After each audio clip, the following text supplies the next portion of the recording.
Hola, ¿qué tal a todos? Buenos días. Gracias por unirse con nosotros a este tercer webinar de la serie de diseño y manufactura electrónica. El día de hoy vamos a tener el webinar, la conferencia de diseño electrónico confiable, pruebas de preconformidad EMS. C, perdón. El ponente será Luis Felipe Martínez Soto, y además tendremos el comentario del doctor Carlos Romo Fuentes, quien es experto en telecomunicaciones y compatibilidad electromagnética. Y también tendremos a Juan Pablo Mateos, quien es ingeniero en automatización con amplia experiencia en diseño y desarrollo de hardware automotriz. Les voy a compartir el perfil, la semblanza de Luis Felipe para comenzar con la presentación. Luis Felipe Martínez Soto es ingeniero eléctrico por el Instituto Tecnológico de Querétaro y maestro en ingeniería eléctrica por el ITS de Irapuato. Cuenta con una certificación como gestor de la eficiencia energética por GIZ Alemania y actualmente cursa el doctorado en ingeniería en el Tecnológico Nacional de México, Campus Querétaro, donde investiga el pronóstico de potencia fotovoltaica en microredes. Tiene más de 15 años de experiencia en desarrollo tecnológico en investigación aplicada. Fue responsable de la acreditación del Laboratorio de Pruebas Eléctricas y de Compatibilidad Electromagnética del CIDESI, en donde hoy es gerente de energía. Es signatario de 5 métodos de prueba EMC y representante ante la Entidad Mexicana de Acreditación, la EMA, en la rama eléctrica electrónica. Y además participa como docente en el PICIT y es miembro activo del IEEE. Actualmente es vicepresidente del capítulo conjunto Querétaro, Guanajuato-Querétaro de la Sociedad de Potencia y Energía. Y bueno, pues adelante, Luis Felipe. Muchas gracias, Dersu. Buen día a todos y a todos. Gracias por darme este espacio. Buen día también los colegas Carlos, Juan Pablo. Esperemos que la plática sea amena. Voy a compartirles mi pantalla.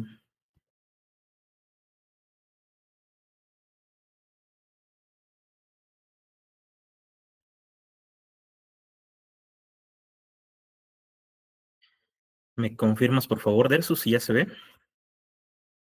Sí, ya. Muchas gracias. Muy bien, retomando las palabras de Dersu, estaremos hablando en esta ocasión del tema de pruebas de conformidad, de preconformidad de compatibilidad electromagnética.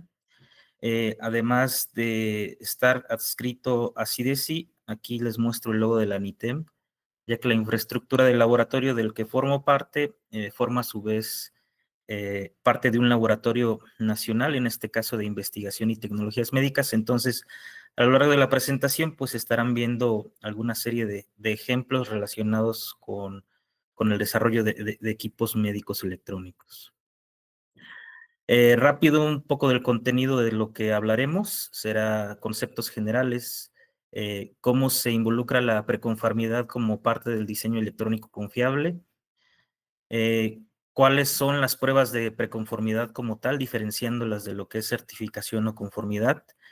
Propondremos un proceso o una serie de pasos de lo que consideramos que es un buen proceso de pruebas de preconformidad. Platicaremos que hay diferentes enfoques para aplicarlos, que dependen por lo común de la infraestructura y los recursos disponibles. Y finalmente, aterrizaremos un breve ejemplo de pruebas de conformidad para el desarrollo de un equipo médico. De inicio les dejo una frase interesante, es del profesor Eric Bogatin, es de la Universidad de Colorado. Él da unas capacitaciones en EMC para la empresa Teledyne. Él comenta que hay dos tipos de diseñadores, obviamente sin afán de una crítica, es algo para reflexionar. Nos dice que existen aquellos que intentan desarrollar antenas a propósito, los que necesitan antenas para la funcionalidad del equipo, ¿verdad? Y aquellos que no lo hacen a propósito, ¿no? Que pues como consecuencia es de donde vienen algunos problemas de compatibilidad electromagnética no esperados, pero que surgen y pues se deben atender en algún momento, ¿no? ¿Qué es la compatibilidad electromagnética? Es precisamente son esas siglas de EMC que estaban en el preámbulo de la plática, o también lo podemos encontrar abreviado como CEN, sobre todo en literatura quizás más española, un poco en México. ¿Cómo se define?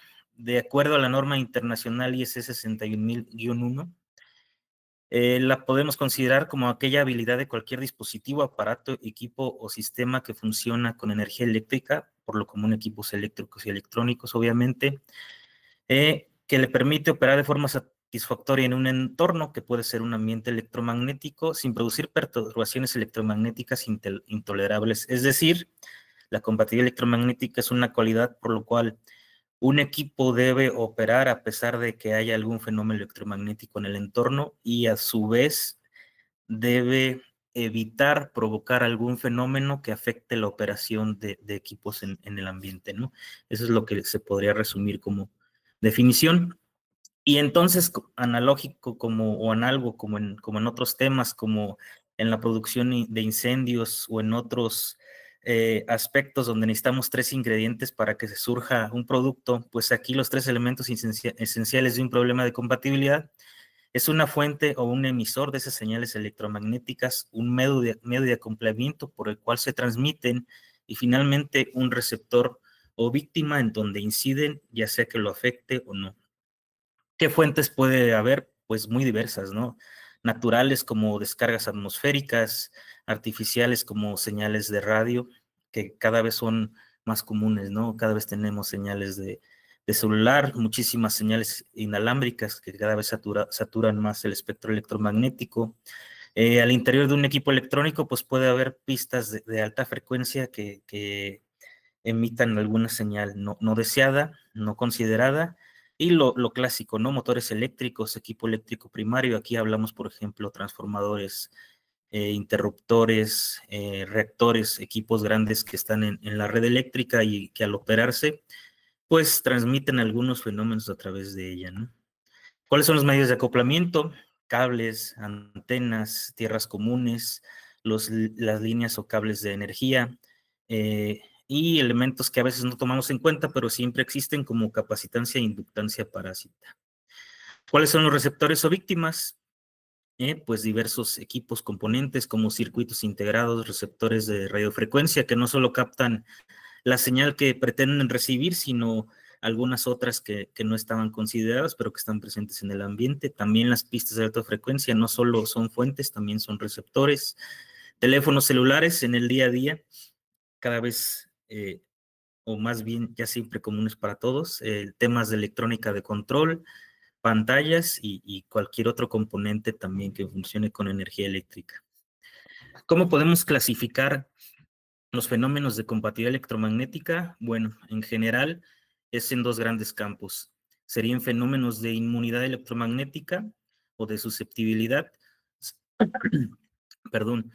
Comúnmente se pueden encontrar con las siglas EMS por sus siglas en inglés, o fenómenos de interferencia electromagnética, también muy conocidos por las siglas EMI.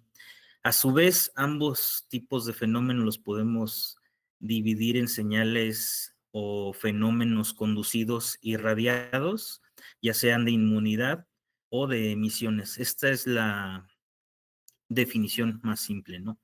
Si vamos un poco más al detalle, por ejemplo,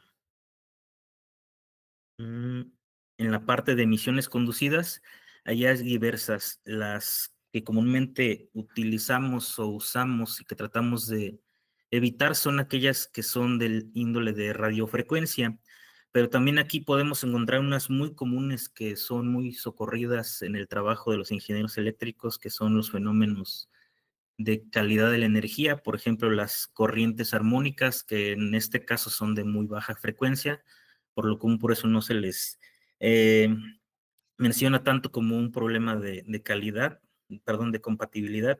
Y también ahí tenemos señales de flicker o parpadeo en voltaje. También en inmunidad, en lugar de clasificarlos como fenómenos a lo mejor conducidos y radiados, los podemos clasificar como fenómenos continuos y fenómenos transitorios, ¿no? Como fenómenos continuos, pudiéramos tener campos magnéticos, como fenómenos transitorios, que quizás es el que a veces es difícil de clasificar como radiado conducido, son las descargas electrostáticas y otros transitorios que por lo común llegan por el cable hacia los equipos, ¿no? Que son transitorios eléctricos rápidos, algunas señales que vienen de maniobra de equipo eléctrico, entre otros. Pero bueno, conociendo quizás esta clasificación fundamental, es importante hacernos algunas preguntas. La primera en unidad conducida es si el EVP. El EVP en este caso es el equipo bajo prueba, lo que pudiéramos nosotros analizar o probar, que también en inglés se le conoce como DUT. Ahí la pregunta sería si este EVP sería susceptible a los transitorios provocados por la operación de algunos elementos. También podríamos preguntarnos si ese EVP será susceptible a las emisiones de otros dispositivos, ya sea a través del aire u otros cables, porque pues hoy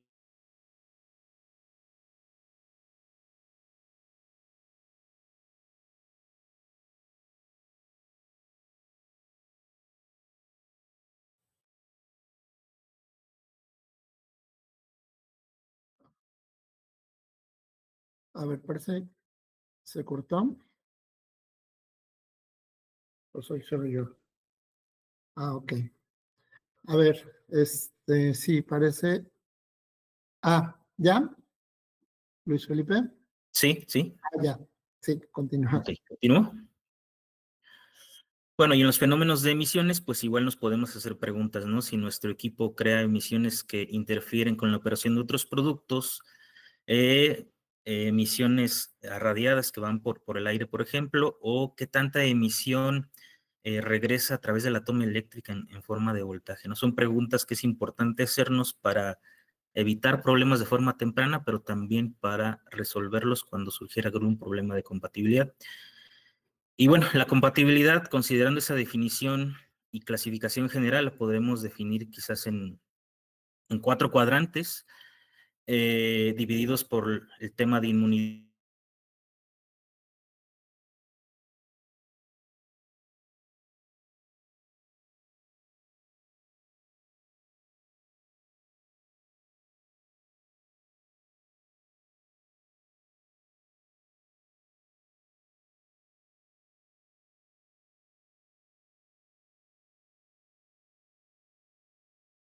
Afecte o esté dentro de límites recomendados por normas. También que lo que conduce a través del cable eléctrico esté bajo de límites para que no pudiera ser perjudicial para ciertos equipos, y también que los equipos vecinos que pudieran provocar alguna señal indeseable, pues no afecten la operación de este equipo, ¿no?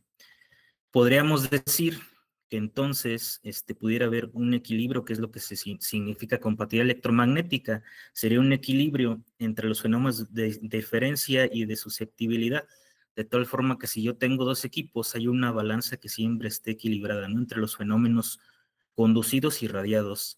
¿Y cómo podemos equilibrar esa balanza? Pues bueno, logrando que los fenómenos emitidos o que podamos tolerar estén siempre bajo límites normalizados, ¿no? Y las normas pues van a depender del sector de aplicación de estos equipos, que hablaremos un poco más adelante. Y bueno, en general,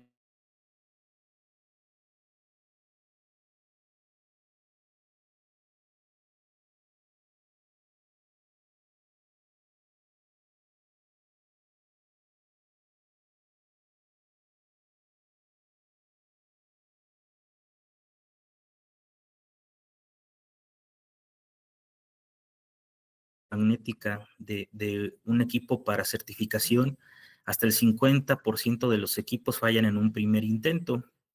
De ese 50%, por lo común corresponden a equipos de tecnología de la información, pero por ejemplo, equipo médico casi también llega a un 40% de falla. Posteriormente, en los segundos intentos de esas pruebas de compatibilidad, sí se reduce de un 5 al 7% el porcentaje de los que fallan, e inclusive los que intentan en una tercera ocasión es probable que 1 y 2% fallen, ¿no? En otros reportes se menciona inclusive que cuando hablamos de equipo médico, más del 90% fallan las evaluaciones de conformidad. Aquí hablando de conformidad, como todos los factores que involucran esa evaluación, ¿no? No solo son pruebas de compatibilidad, puede haber pruebas de seguridad, de eléctrica, mecánica, etcétera, pero de los que fallan, el 97% tiene razones de falla o causas debido a problemas de compatibilidad electromagnética. Por ejemplo, que hay una lista de fallas más comunes cuando se fallan en los temas de o violaciones de preconformidad.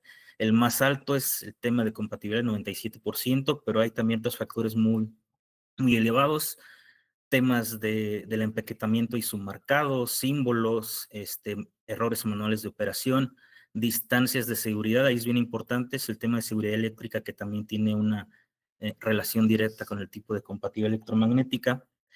Y, por ejemplo, en el 70% de los casos hay temas en transformadores y fuentes de alimentación que también pues, puede impactar en el tema de compatibilidad. Y bueno, de esos reportes hay hallazgos interesantes. Una de las primeras causas que se puede concluir es que los problemas surgen por la falta de conocimiento de los principios de compatibilidad que o en los involucrados en el diseño. El segundo problema es que quizás sí hay conocimiento de los aspectos de compatibilidad, pero se aplican de forma incorrecta, que nos lleva a otro tema, que quizás se conoce de compatibilidad electromagnética, pero la aplicación incorrecta es al seleccionar la normativa inadecuada, ¿no? Es importante identificar el sector específico y utilizar la normativa que aplica a tal sector, o saber contra quién me voy a certificar, de qué país, y utilizar la normativa de ese entorno, ¿no?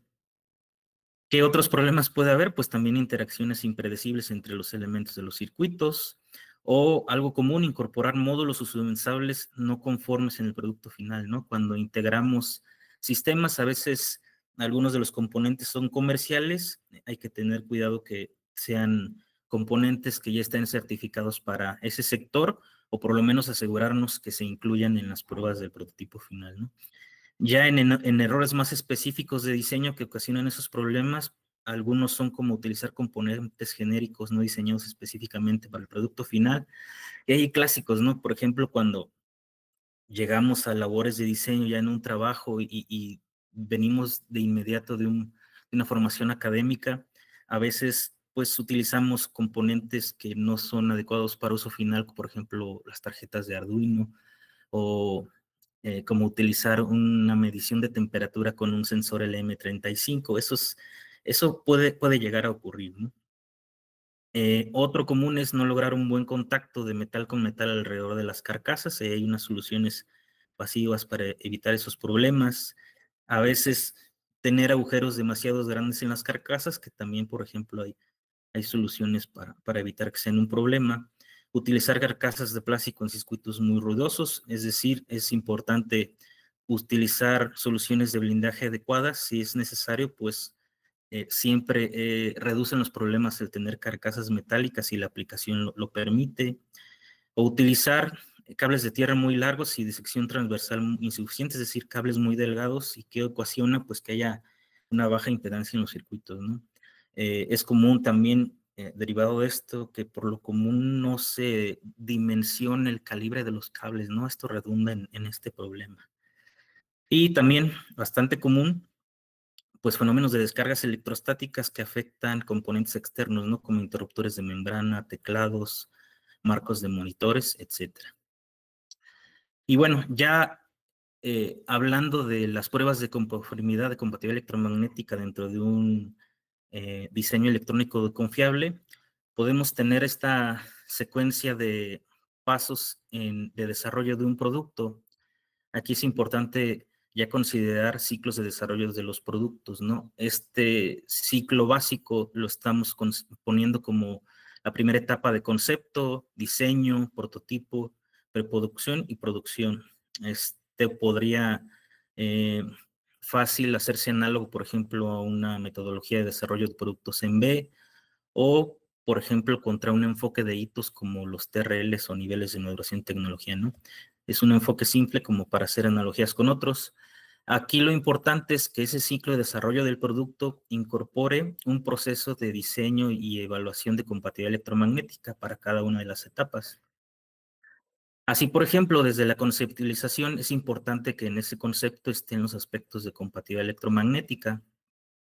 para que una vez pasando al diseño, también en esas revisiones se sigan considerando esos criterios y los componentes que se consideren, subensambles, soluciones pasivas activas, sean considerando los probables temas de compatibilidad que pudieran surgir.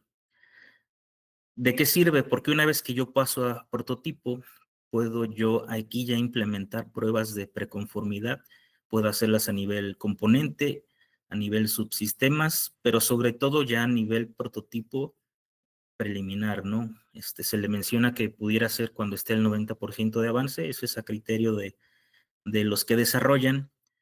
¿De qué me sirve? Si yo hago esas pruebas de preconformidad, pues aquí es probable que fallen, pero estoy en un punto lo suficientemente temprano para, si fallo, regresarme, revisar el diseño, adecuarlo, probar, hacer un proceso iterativo y una vez que ya apruebe las pruebas de preconformidad, ya pase a la etapa de preproducción, ¿no? ¿Cuál es la ventaja ahí? Que es muy probable que al haber aprobado esas pruebas de preconformidad, ya pueda yo en ese prototipo de preproducción llevarlo a certificación a un laboratorio tercero y pueda aprobar esas pruebas.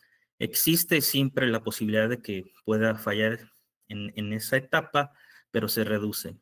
Si llega a fallar, pues tenemos que regresarnos 2 etapas a revisar el diseño y otra vez iniciar la iteración. Por eso se considera de gran importancia que se pruebe en esta etapa temprana para que la iteración se previa. Porque ¿qué va a pasar si yo lo hago en preproducción? Pues es probable que ya tenga congelada mi lista de partes, es probable que ya tenga comprados los lotes de piezas y tenga muy poca posibilidad de cambiar el diseño, ¿no? Lo cual, si fuera así, pues implicaría costos muy altos para corregir. Y se puede traducir en esta gráfica. Esta nos presenta en el eje de las X las fases de desarrollo del producto, de la misma forma que las vimos anteriormente. Y el eje de las Y, aquí tenemos la rentabilidad o la disponibilidad de soluciones para que no haya problemas de compatibilidad. Obviamente, cuando él está en el concepto, pues tengo todas las soluciones disponibles, ¿no? Las puedo plantear, calcular a nivel PCB, filtros, soluciones activas, pasivas, software, temas en el firmware.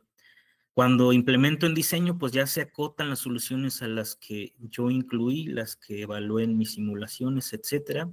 Ahí ya va aumentando el costo, ya empiezo a adquirir, empiezo a prototipar. Ya cuando está el prototipo, aún sigo teniendo soluciones para ajustar el diseño, sigue incrementando el costo.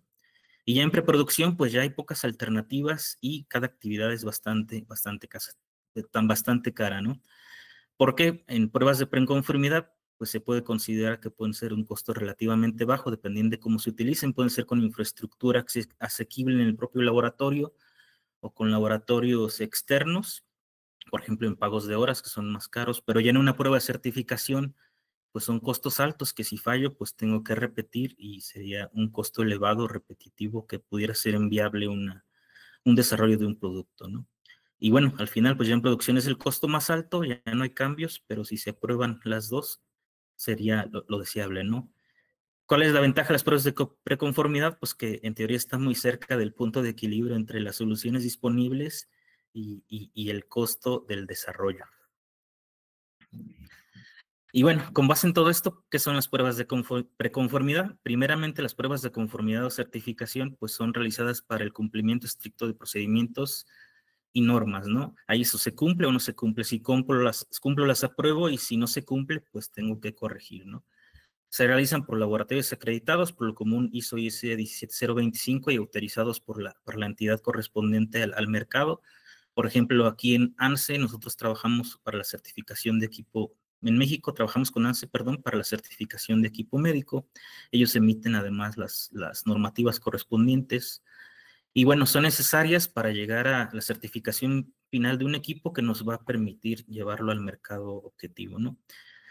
Y bueno, ¿cuáles pueden ser laboratorios de preconformidad? Estos realizan las pruebas estableciendo un compromiso con los procedimientos y requerimientos normalizados. ¿Cuál es ese compromiso? Pues es a criterio del desarrollador, el pudiera establecerse quizás hasta criterios más rigurosos que la normativa que se requiere aprobar o un poco más laxos en función de la experiencia. Obviamente estas se deben de realizar o es recomendable que se reinicien antes del proceso de certificación final de los equipos para que pues nos ayude a esa disminución de costos. Y bueno, los laboratorios pueden inclusive no estar acreditados, pero sí es deseable que tengan trazabilidad metrológica.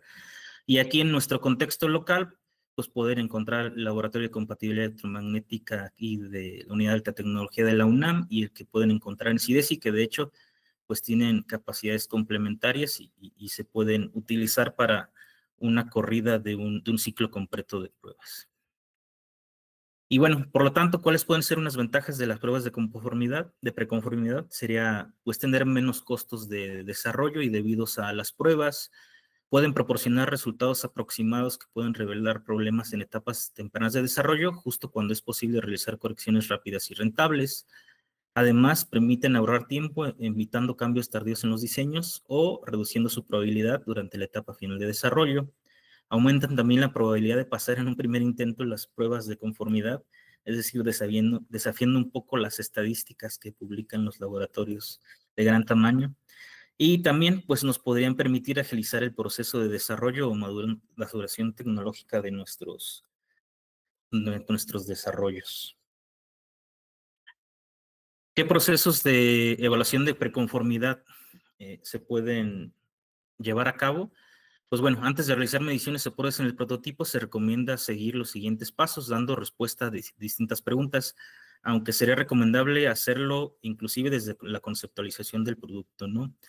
Hay que analizar dónde se venderá el producto, por ejemplo, el país o destino, cuál es el sector de aplicación, por ejemplo, tecnologías de la información, puede ser industrial, científico, médico, automotriz, militar, etcétera. Hay que analizar posteriormente, independientemente del sector, cuál es la aplicación, ¿no? Puede ser residencial, comercial, industria ligera, industria pesada, etcétera. Todo esto nos permite identificar normas, métodos de prueba y niveles a probar. Eso es bien importante, ¿no? Que después nos permitirá, pues, seleccionar los métodos con los que probaremos o las herramientas de preconformidad. Y bueno, una vez identificados y analizados, ya pudiéramos proceder con la prueba técnica, ¿no? Preparar los arreglos de prueba para cada una de las que vayamos a realizar la prueba como tal, analizar resultados y evaluar de acuerdo a los criterios de aceptación aplicables, el cual también es un tema importante que dependerá del enfoque o normativo utilizado y finalmente, si es necesario, pues realizar cambios al diseño.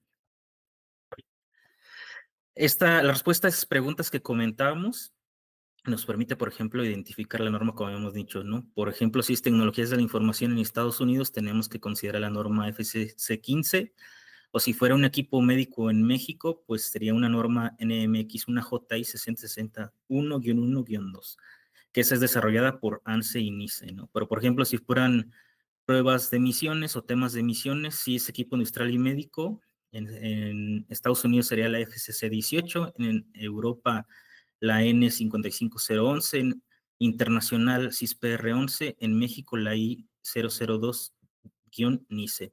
Hay algo importante, ¿no? Por ejemplo, en México estas normas, las que son -I son desarrolladas por NICE y las -J son desarrolladas por ANSES. Es un tip a veces para identificar el origen y enfoque de la norma. Y bueno, cuando hacemos las pruebas hay distintos criterios de aceptación que hay que tomar en cuenta una vez que ya vamos a iniciar una corrida de pruebas. Por ejemplo, en toda esa gran cantidad de pruebas de inmunidad que puede haber, por lo común los criterios son cualitativos, es decir, no necesariamente en función a mediciones, sino en función a qué le pasa al equipo una vez que se hace la prueba. Por ejemplo, en equipo médico, que pudiera ser uno de los más rigurosos, se requiere un criterio A. Ese significa que en el equipo debe mantenerse el funcionamiento normal antes, durante y después de cada uno de los ensayos. Es decir, aunque yo le inyecte un disturbio, un transitorio, no debe verse afectado su desempeño para que sea adecuado o pase esas pruebas, ¿no? Y bueno, hay otros criterios B, C y D de menor severidad para la aprobación, ¿no? Algunos en realidad ni siquiera sirven para aprobar el desempeño de un equipo.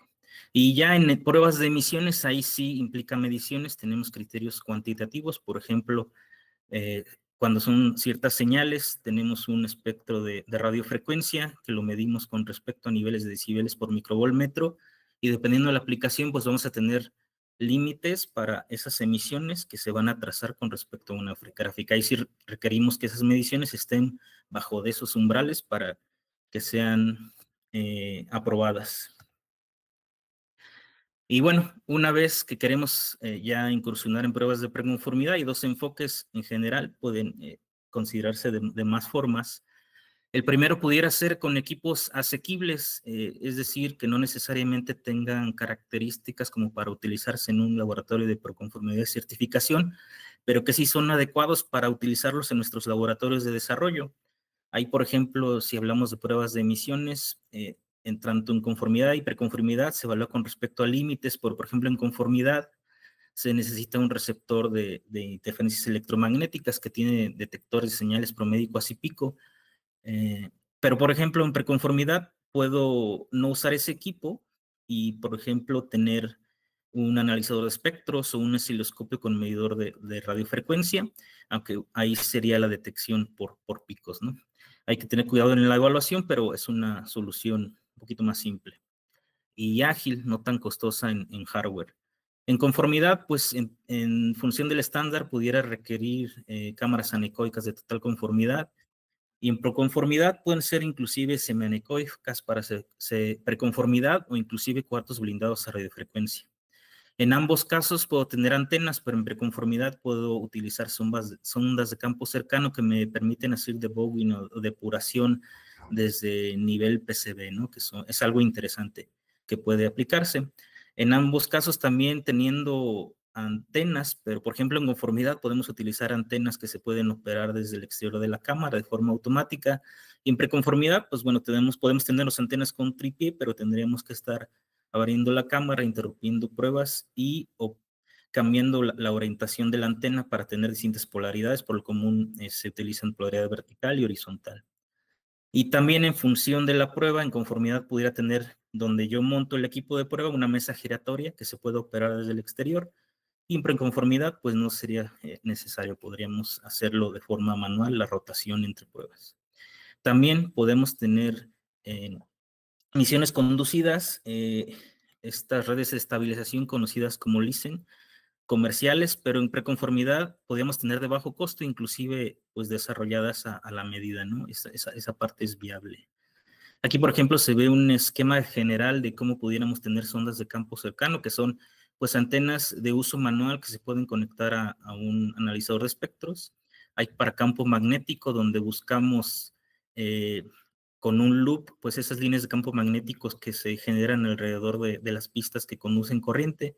Podemos tener ondas de campo cercano, de campo eléctrico, que terminan por lo común en punta y buscamos pues ese campo eléctrico que se genera de forma perpendicular a la circulación de la corriente. Y aquí podemos ver un ejemplo rápido, por ejemplo, una sonda de campo cercano de corriente sobre una tarjeta de Arduino, donde se pueden ver en un analizador de espectros, aunque está un poco lejano, algunas elevaciones en las frecuencias en ciertas magnitudes que pues no son aspectos que esperábamos o deseables, y si son demasiados, pues se puede trabajar en alguna solución previa. Y aquí también una equivalente de punta para campo eléctrico cercano. Hay otras herramientas accesibles, por ejemplo, en emisiones conducidas para hacer preconformidad, como decíamos, era el analizador de espectros o osciloscopio con la LISEN.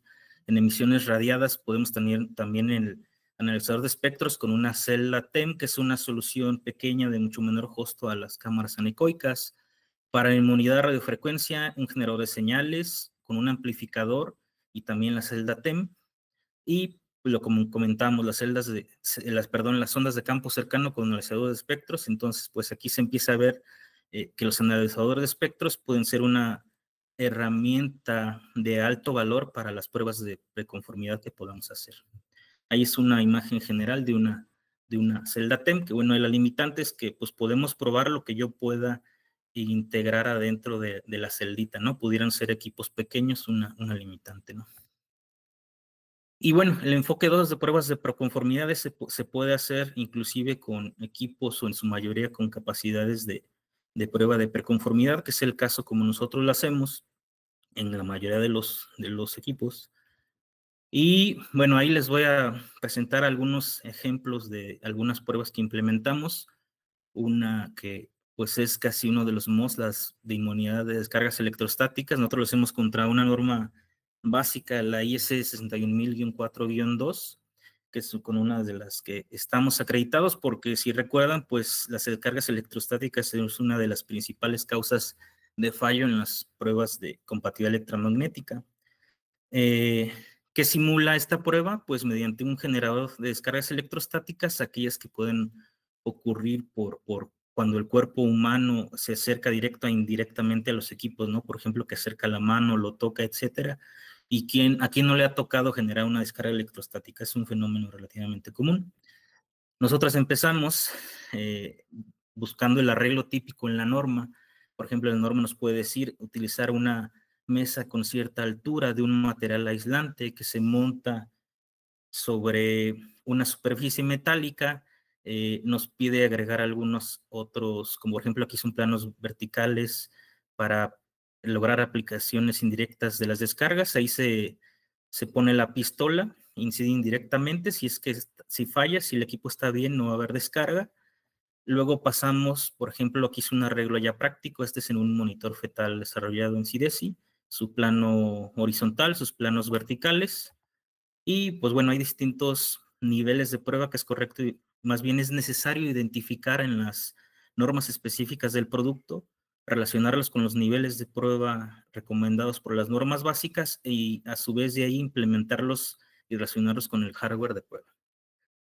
Bueno, voy a pasarme otros arreglos, ya me estoy quedando un poco de tiempo, pero es un poco la filosofía, identificar la norma, identificar arreglos, implementarlos con mi equipo disponible y realizar la prueba. Aquí, por ejemplo, es una señal de un impulso de la prueba IS 61000-4-5 relacionado con lo que pudiera ser maniobras o descargas atmosféricas. Esta es una imagen. Nosotros cuando realizamos, tenemos un generador multifunción, entonces 2 veces por año, de acuerdo al sistema de gestión, para mantener acreditación, se verifican las señales para asegurar que opere adecuadamente. Esta es una de esas señales de verificación. Voy a pasarme algunas. Y bueno, les presento rápido un ejemplo que hicimos hace poco de aplicación de pruebas de preconformidad con un equipo médico. Ahí incrusté unas diapositivas que se presentaron en un artículo en un congreso el año pasado. Fue para el desarrollo de un UPS de grado médico para un ventilador que se hizo en CIDESI. Ahí se generó, por ejemplo, un proceso de pruebas de preconformidad con distintos loops para rediseñar en caso de fallas. Se inicia, por ejemplo, con la especificación del diseño y la revisión del plan de pruebas. Ahí se identifican las normas del sector y de los equipos que aplican. Ahí fueron internacionales, la IC 6061-1 con temas de seguridad funcional y eléctrica, la -1-2, aquí hay un error, perdón, que es la específica para pruebas de compatibilidad, y la ISO 8061-1-12, que es la particular para ventiladores. A partir de ahí son las especificaciones de diseño, se plantea el plan. Si el plan es adecuado, el primer paso es hacer las pruebas de emisiones radiadas. Ese es de acuerdo a la norma CIS-PR11. Nosotros lo hacemos en el Laboratorio de Compatibilidad Electromagnética de Facultad de Ingeniería, aquí en Juriquilla. Si estas pasan, ya pasamos a pruebas que nosotros hacemos en CIDESI, Laboratorio de Pruebas Eléctricas y Compatibilidad Electromagnética. Iniciamos con emisiones conducidas, también con respecto a CIS-PR11. Si pasa, se continúa las pruebas de inmunidad, y si no, se cierra un ciclo, adecuaciones hasta que sean satisfactorias. Cuando pasemos, pues ya aplicamos las distintas normas de inmunidad, en este caso con las normas básicas IS 61000, 4.2, 4.3, 4.4, etcétera, pero utilizando los niveles de prueba que nos indican estas normas específicas o de sector. Ese proceso lo usamos para, por ejemplo, en el caso de emisiones conducidas, revisamos las emisiones del ventilador desde su UPS, más bien.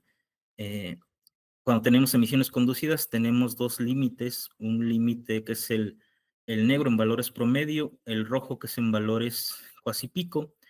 Tenemos la señal medida en promedio en verde, que esta excedía el límite, pero el azul, que era cuasi pico, no excedía. Entonces, pues se revisan los componentes, se aíslan, se identifican frecuencias, se van repitiendo las pruebas, por ejemplo, cuando ya no es posible rediseñar desde cero, y hacen soluciones correctivas o paliativas, por ejemplo, el uso de ferritas, que es muy socorrido.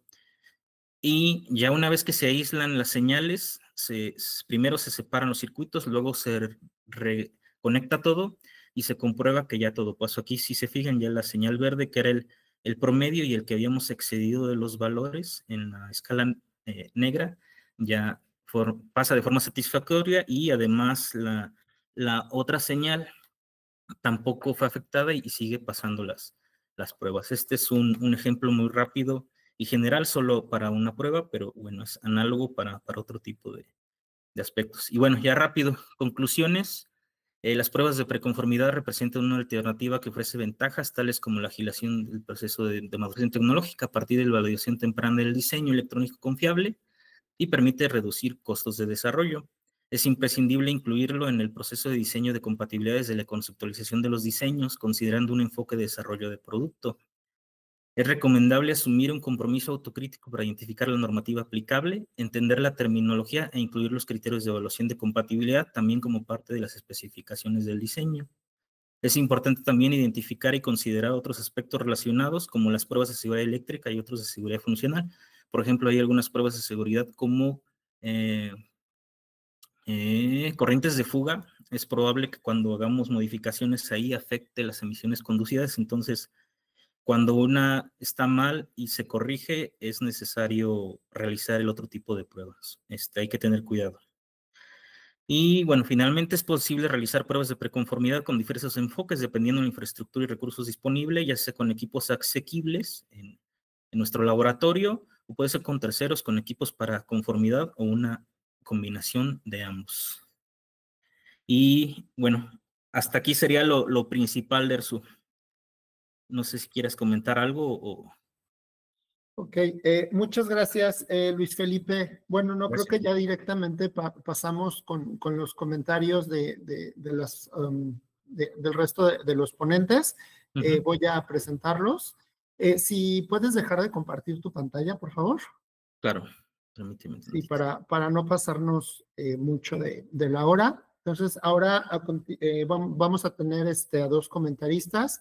En primer lugar, participará Carlos Romo Fuentes. Él es ingeniero en telecomunicaciones por la UNAM, con estudios de posgrado en diseño de sistemas de telemetría satelital y satélites pequeños en el Instituto de Aviación de Moscú.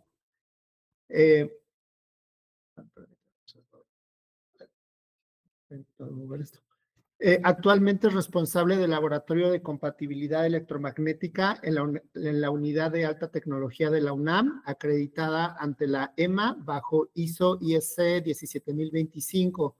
Ha coordinado programas académicos como la licenciatura en Ingeniería Aeroespacial y liderado proyectos de desarrollo tecnológico y colaboración industrial, y participado en redes nacionales de investigación en ciencia y tecnología del espacio. Es profesor de tiempo completo en la Facultad de Ingeniería de la UNAM y es auditor en sistemas de gestión de calidad.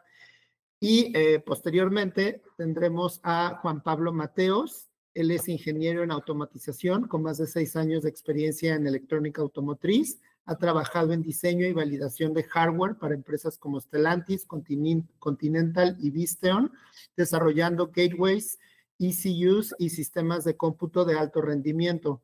Su experiencia abarca pruebas de compatibilidad electromagnética y cumplimiento de estándares como el ISO 26262. Entonces, adelante, Carlos.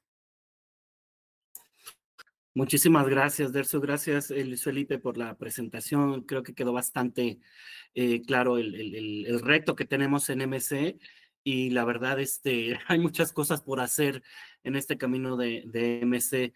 Yo agradezco el foro para poder presentar una serie de comentarios acerca de la temática que nos presentó Luis.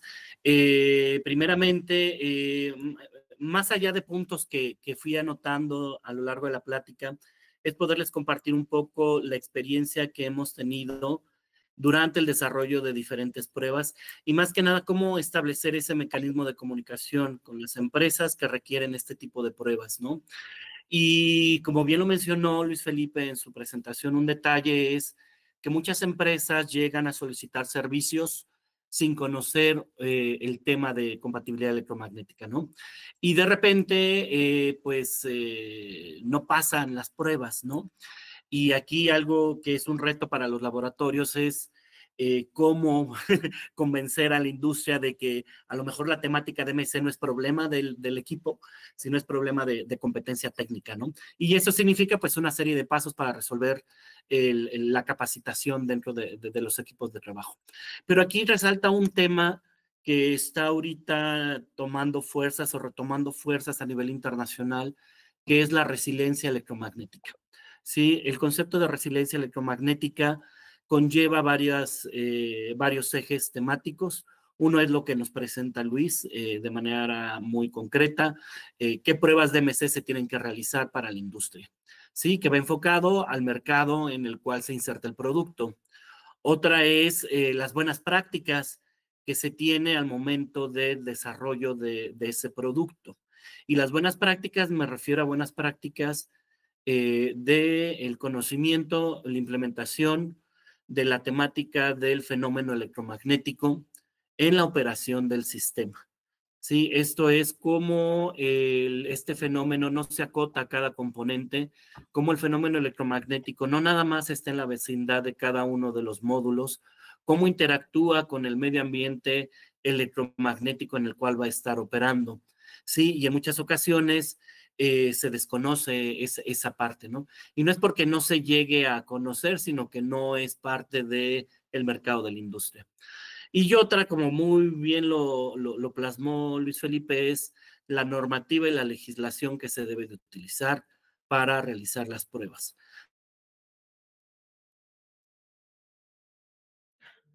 Nos congelamos.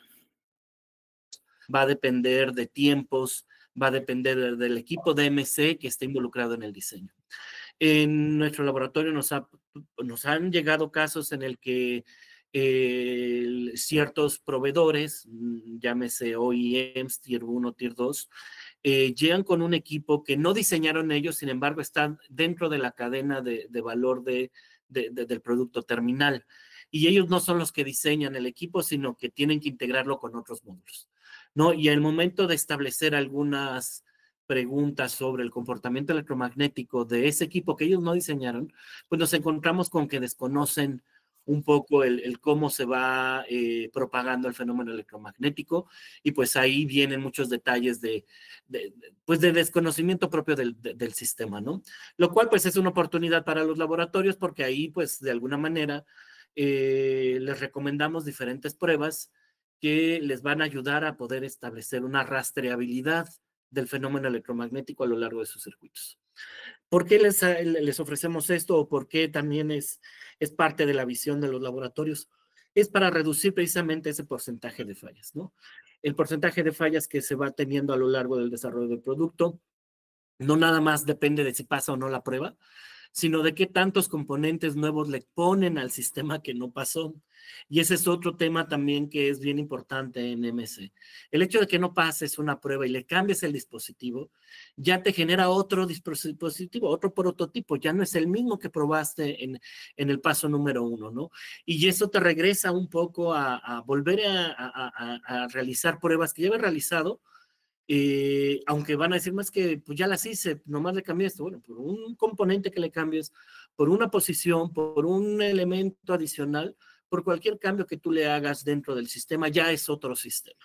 ¿Sí? No puedes decir que la medición que ya realicé se va a conservar y nada más va a tener una aportación nueva en torno a el componente que incorporaste. No, es otro sistema, sus impedancias cambian, su distribución del fenómeno electromagnético cambia, puedes haber generado alguna compuerta para que ingrese más este fenómeno electromagnético, o realmente estás evitando que el fenómeno se propague a lo largo de tu sistema, ¿no? Y algo que también se nos llegó a olvidar es que en muchas ocasiones solo consideramos una forma del fenómeno electromagnético. Esto es que de acuerdo a los métodos o las técnicas de medición, estamos considerando solo el fenómeno transversal electromagnético. Esto es TEM, ¿no? Tanto la distancia en zona cercana o en zona lejana, pues establece que estés midiendo con las antenas la componente eléctrica de esta onda TEM. Pero ¿qué hay de todas las demás modos de propagación de las ondas en alta frecuencia? Sí, que hay de aquellos modos de propagación TM, T, THE, que de alguna manera también pueden incorporarse en las líneas de transmisión de tus dispositivos, llámese placas paralelas, cables coaxiales, ¿sí? Y generan más señales de las que estás midiendo o de las que crees que estás midiendo. Entonces, pues ahí también se refleja un poco de desconocimiento o competencia técnica para medir estas otras señales, ¿no? Y que no están establecidas en los estándares. Ahora sí que lo que medimos es lo que nos dice el equipo de medición. De ahí la importancia del proceso de calibración del equipo, como bien lo mencionaba Luis Felipe. Sin embargo, pues hay muchos retos en este sentido, ¿no? De tal forma que, bueno, en trazabilidad metrológica hay que enfocarnos o hay que enfrentarnos al reto de calibración, quiénes nos calibran, cuándo nos calibran, en dónde nos calibran, qué tiempo se lleva de calibración. En la parte de normalización, en dónde participamos para generar estándares nacionales, ¿sí? Cómo nos podemos involucrar como industria, como laboratorios, como instituciones académicas, ¿sí? Y aquí también pues nada más aportarle al cliente que no es de una visión de solo pasar el estándar, sino de que realmente en el desarrollo de productos, en cada una de sus etapas, haya un criterio o una persona de MC dando su opinión al respecto, ¿no? Creo que con esto puedo cerrar de manera general el comentario. Pues yo los invito a que también sigan acercándose al tema de MC y si hay alguna duda o comentario, pues estamos abiertos para poderlo resolver. Muchísimas gracias, Derso. Gracias, Carlos, por tu comentario. Sí, creo que ahí mencionas varios puntos importantes para la cooperación en distintos ámbitos de industria, academia, laboratorios, justamente en el diseño y desarrollo de productos a niveles Querétaro, regional y México, ¿no? Ya para no extendernos de más, adelante, Juan Pablo, con tu comentario. Sí, ¿qué tal? Buenas tardes. Bueno, yo les comparto que me uno a su postura. Creo que poco a poco la compatibilidad electromagnética va tomando relevancia más en la academia, porque creo que inicialmente no es un tema que fuese central, ¿no? Dentro de los modelos formativos.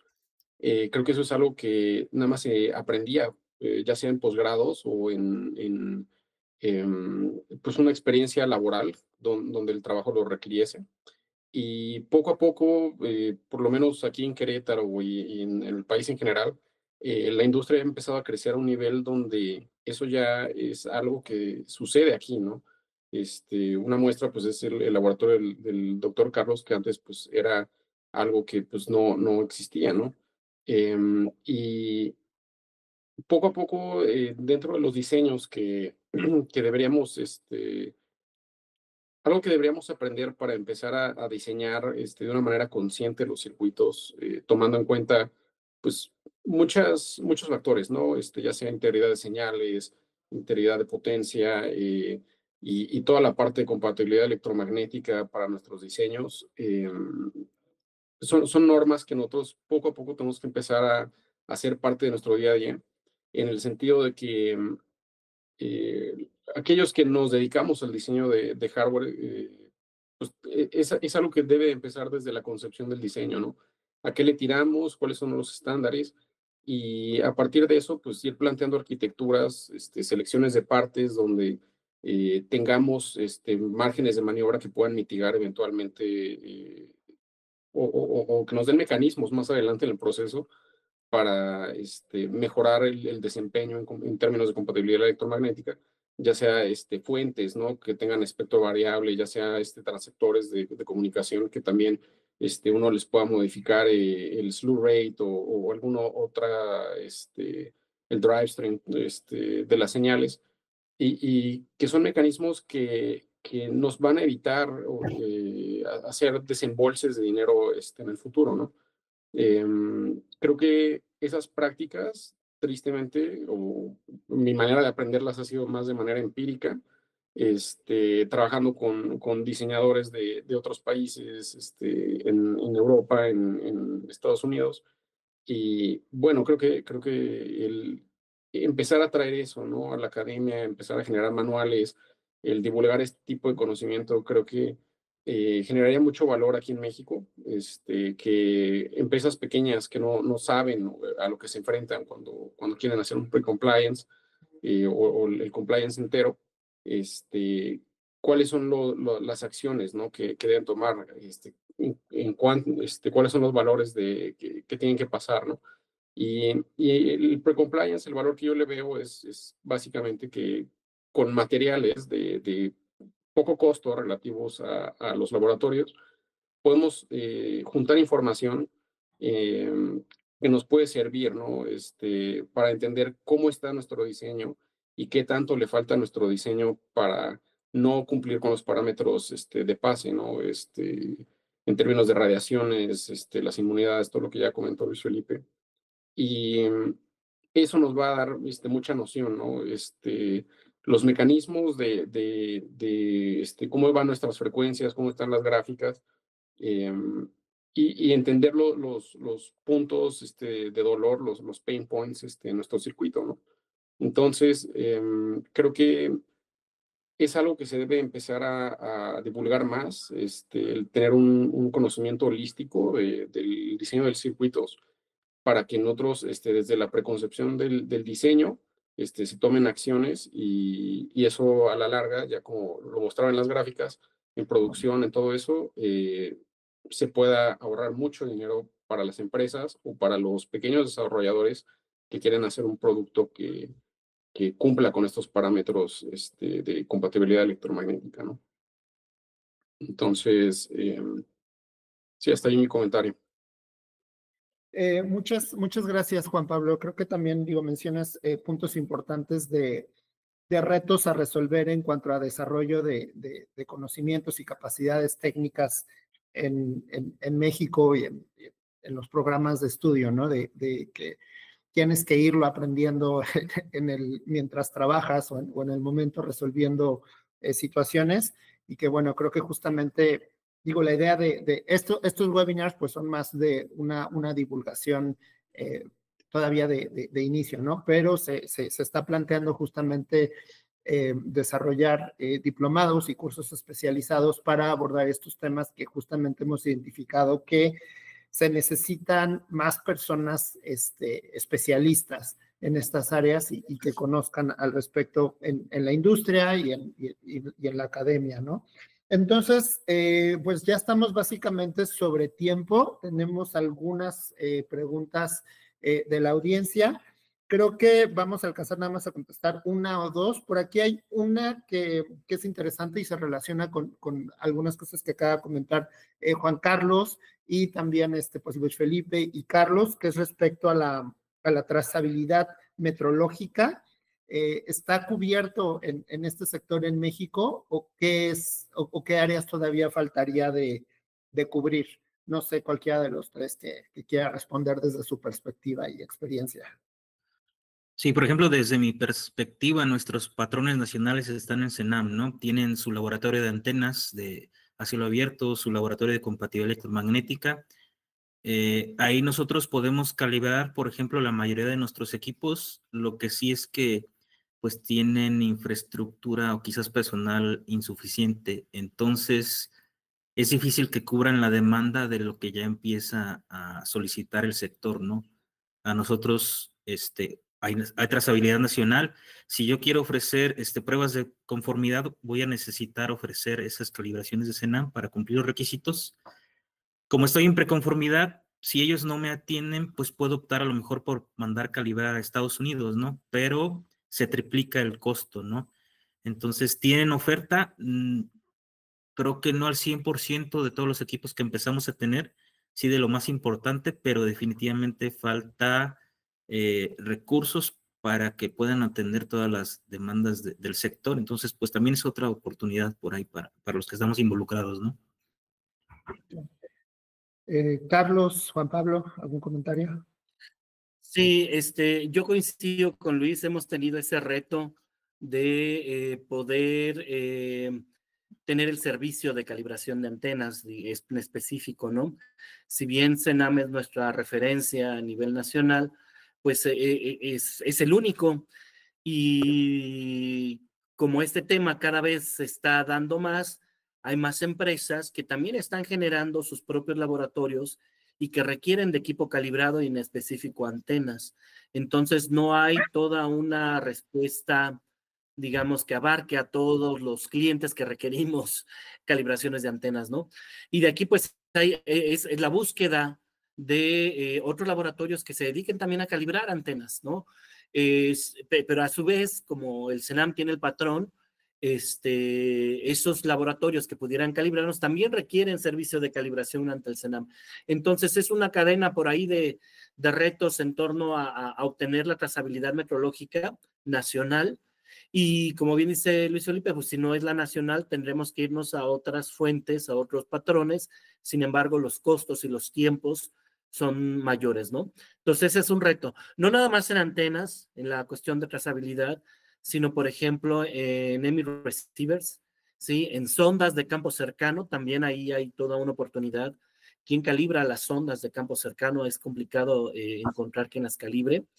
Y vaya, los amplificadores, preamplificadores, vaya, toda la gama de equipos de medición, ¿no? Hemos logrado obtener la calibración, pero sí se viene un reto importante en este sentido. Juan Pablo, no sé si tengas algo que agregar. Sí, pues en ese sentido creo que no, mi experiencia no va relacionada tanto a la medición que tienen acá los compañeros con las mediciones, entonces no podré comentar sobre la trazabilidad. Va, muchas gracias. Una pregunta más. Hay algunas otras preguntas, se las vamos a hacer llegar a Luis Felipe, a Carlos y a Juan Pablo. Igual si tienen alguna otra pregunta la pueden enviar a contacto@jubic.mx. Igual si quieren la presentación se las compartiremos. Una última pregunta de Pamela Villarreal. ¿Hay actualmente consideraciones requeridas para los materiales multiferroicos, ferromagnéticos y piezoeléctrico? Esa es la pregunta. Ok, bueno, creo que no me queda tan claro hacia dónde va, pero pues por ejemplo los ferromagnéticos multiferrónicos, lo que sí es que se pueden utilizar en algunas soluciones de blindaje, ¿no? Magnético, electromagnético, dependiendo.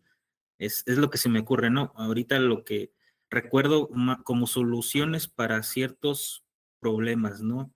Piezoeléctricos, pues quizás más como aplicaciones en sensores, pues habría que identificar cuál es el sector y pues probablemente ya haya estándares para hacer las evaluaciones, ¿no? Habría que hacer ese trabajo de indagación, cuál sería la aplicación, cuál sería el enfoque y así se puede resolver quizás, ¿no? Sería mi comentario. Ok, de acuerdo. Bueno, pues ya estamos sí, para cerrar. Yo les hago llegar las otras preguntas que tenemos. Muchas gracias, Luis Felipe, Juan Pablo, Carlos y a toda nuestra audiencia por conectarse a este tercer webinar de la serie. Ahora sí les puedo adelantar que el próximo va a ser el 7 de agosto. Más adelante les haré llegar ya los detalles. Será con Irving Díaz del IPC. Y bueno, ya les haré llegar la temática. Y pues muchas gracias a todas y todos por estar con nosotros y pues nos vemos pronto. Hasta luego. Muchas gracias.